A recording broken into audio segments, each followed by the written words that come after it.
Dear students, आज जो हम टॉपिक कर रहे हैं वो है एडमिशन ऑफ न्यू पार्टनर के लॉन्ग क्वेश्चन। इसमें पहले हम बेटे बनाएंगे रीवैल्यूएशन अकाउंट। रीवैल्यूएशन अकाउंट में हमने ये साइड होती है आपकी लाइबिलिटी की। जो भी आपकी लाइबिलिटी इंक्रीज़ हो रही होगी वो इधर लिखनी है, अगर डिक्रीज़ हो रही होगी तो इधर लिखनी है। अगर एसेट इंक्रीज़ हो रही है आपने इधर लिखनी है, अगर एसेट डिक्रीज़ हो रही है तो आपने इधर लिखनी है। ये है रीवैल्यूएशन अकाउंट। किस तरह से करना है मैं अब करके बता रही हूँ आपको। आपने इस समय ये आपको बैलेंस शीट दी गई है, वो रीवैल्यूएशन जो की गई है वो इसकी की गई है। तो सबसे पहले आपको बिल्डिंग दी गई है 16,000। तो आपने पहली बिल्डिंग कितनी की थी? 12,000। 16,000 में से आपने 12,000 को माइनस कर दिया, तो पहले से आपकी जो बिल्डिंग जो है वो क्या हो रही है? बढ़ रही है। तो बिल्डिंग, अगर मैंने कहा एसेट बढ़ेगी तो आपने इस साइड पे लिखना है। तो बिल्डिंग कितनी आगे कितनी बढ़ गई? पहले कितने की थी? 12,000। अब कितनी की? 16,000। माइनस करा तो क्या आ गया? 4,000। नेक्स्ट है प्लांट। प्लांट आपका कितना का था? 5,000। अब कितने का हो गया? 3600। तो कम हो गया। तो कम हो गया। एसेट अगर कम हो जाए तो आपने इस साइड पे लिखने हैं। तो 5,000 में से 3600 निकाला तो आपका आ गया 1400। अगला आ गया इन्वेस्टमेंट। तो इन्वेस्टमेंट पहले कितनी थी आपकी? देखो यहाँ पे दी गई है इन्वेस्टमेंट 3200। अब कम हो के 2800। तो आपकी इन्वेस्टमेंट भी इधर ही आ जाएगी, कम हो रही है। एसेट कम हो तो इस साइड पे लिखना है। तो कितनी कम हो रही है? तो आप दोनों को माइनस करके यहाँ पे लिख लोगे। अगला आता है स्टॉक। पहले स्टॉक कितना था आपके पास? 10,400। अब कितना है? 9,360। अब कम हो गया। तो कम हो गया, फिर भी वो कहाँ पे आएगा? यहाँ पे। तो इन दोनों को आपने माइनस कर लेना है। तो कितना आ गया आपका? 1040। आगे आ गया ये आपको डाउटफुल डेब्ट्स जो है वो किसको शो करे? लाइबिलिटी को। ये क्या हो रही है? रिड्यूस, कम हो रही है। कम हो रही है तो वैसे बढ़ रहे होते तो इधर लिखना था, अब कम हो रही है तो यहाँ पे आएगा to reserve for the account. कितना कम हो रहा है? बाय लिखा है तो बेटे आपने माइनस नहीं करना, सेम अमाउंट ही लिख देना है। 2 होगा तो फिर माइनस करना। उसके आगे आपको दिया गया है कि राम ने जो फर्नीचर था वो टेक ओवर कर लिया 1100। तो पहले के फर्नीचर जो था 1200 का, अब कितना रह गया? 1100 का। तो आपका कितने का फ़र्क हो गया? 100 का कम हो रहा है, इसलिए एसेट इस साइड पे आ जाएगी। तो कितना आ गया? आपने अब क्या करना? दोनों साइड का टोटल कर लेना। तो आपका टोटल आ गया, बड़ी वाला ये आ गया, दोनों तरफ वही लिख लेना। अब इन दोनों को माइनस करो, जो साइड छोटी आती है वो ये वाली आ रही है। तो प्रॉफिट आपका आ रहा है, दोनों को माइनस करके। अब इसको आपने ओल्ड रेशो में बांटना है। ओल्ड रेशो आपको कितनी दी गई है? 2:1। तो इसका आ गया 2/3। तो ये बेटे प्रॉफिट आ जाएगा पार्टनर्स का, ओल्ड पार्टनर्स का। ये आ गया राम का, ये आ गया श्याम का। तो इसको काट के आपका आ गया ये, और इसका आ गया आपको।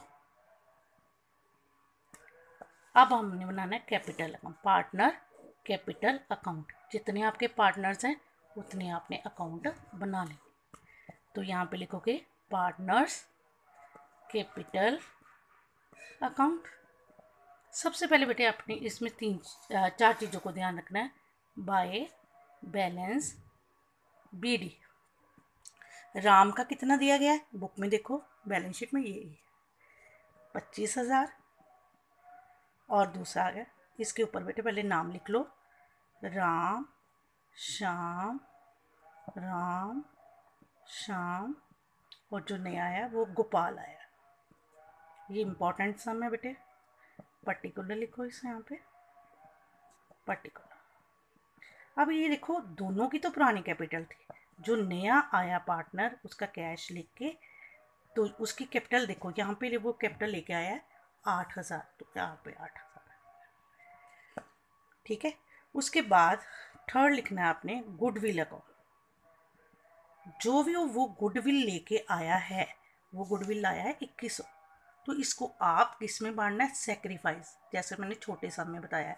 ये ओल्ड दी है, न्यू निकालो, उन दोनों को माइनस करके जो आएगा वो आपका सेक्रीफाइस, और सेक्रीफाइस यही आ जाएगा अगर आपको न्यू नहीं दी गई।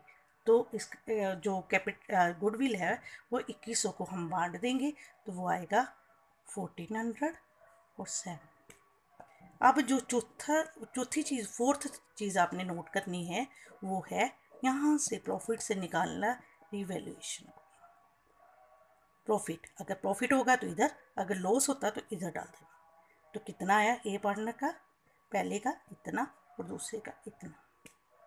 अब क्योंकि किसने जो फर्नीचर वो ले लिया था, राम ने, तो वो इस साइड पे भी आ जाएगा फर्नीचर अकाउंट।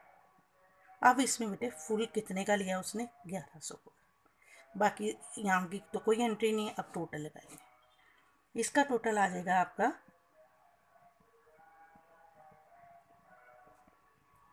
अब इसमें से इसको माइनस करो तो बैलेंस क्या आ जाएगा, CD। तो CD आपका आ गया। तो इसका टोटल नीचे वाला बेटे सारे सेम होना चाहिए, और इसका CD कितना आ गया, 12020। तो ये हो गया। अगले का 8000, तो ये हो गया। अब लास्ट में बनाएंगे बैलेंस शीट। पहली साइड कौन सी होती है भाई, liability, amount, asset, amount. Okay, अब इसमें हम बैलेंस शीट को बनाएंगे।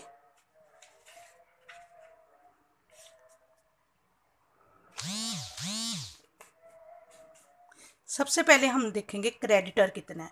हमारे पास क्रेडिटर कितने दिए गए थे, 15000। तो क्या लेंगे हम,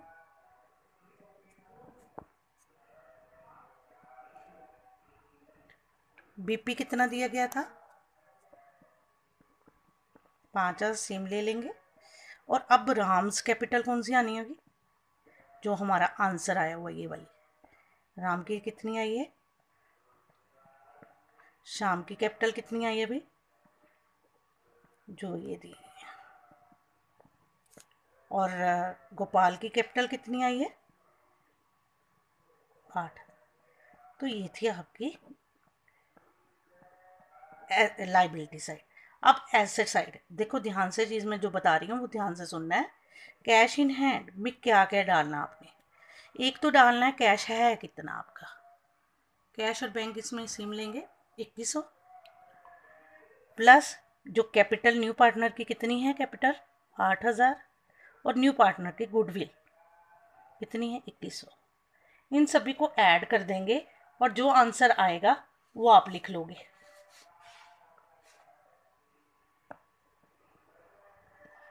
दूसरा आ गया प्लांट, कितने का पहले था भाई, 5000 का, उसमें से डेप्रिसिएशन लेस कर दी, अब कितने का रह गया, 12000 का। इसी तरह बिल्डिंग का भी लेंगे आप, कितना है, नहीं 5000 में से 1400 निकाला तो कितना आ गया, 3600, सॉरी बेटे। आगे बिल्डिंग कितने की आपकी, 12000 माइनस 4000, तो आपका आ गया 16000, ऐड करना बेटे। नया कितना आ गया आपका, 16000। अगर बढ़ रही है तो बढ़ने वाला रेट लगा देना आपने, अगर कम हो रही है तो फिर माइनस कर, क्योंकि इसमें डेप्रिसिएशन नहीं है, एप्रिशिएट है। एप्रिशिएट का मतलब होता है बढ़ रही है, इस वजह से इसको प्लस कर, अगर डेप्रिसिएशन होता तो फिर माइनस कर देना। स्टॉक कितना है अभी, 10,400। इसमें से डेप्रिसिएशन को निकाला, निकालने के बाद आपका आ गया 9360। इन्वेस्टमेंट कितनी है भाई, 30, और इसमें से भी डेप्रिसिएशन को निकाल दिया और आपकी बन गई 2800। आगे आ गया डेटर्स, ये कितने थे, 24,000। इसमें से लेस कर दिया आपने डी कितना था, 1000, माइनस करा तो आपका आ गया 23,000। इन सभी का टोटल जो है ये आ जाएगा। इस तरह का लॉन्ग क्वेश्चन आ सकता है एडमिशन ऑफ ए पार्टनर का। इसमें आपको 3 अकाउंट बनाने हैं और ये सम जो आज मैंने करवाया इंपॉर्टेंट है।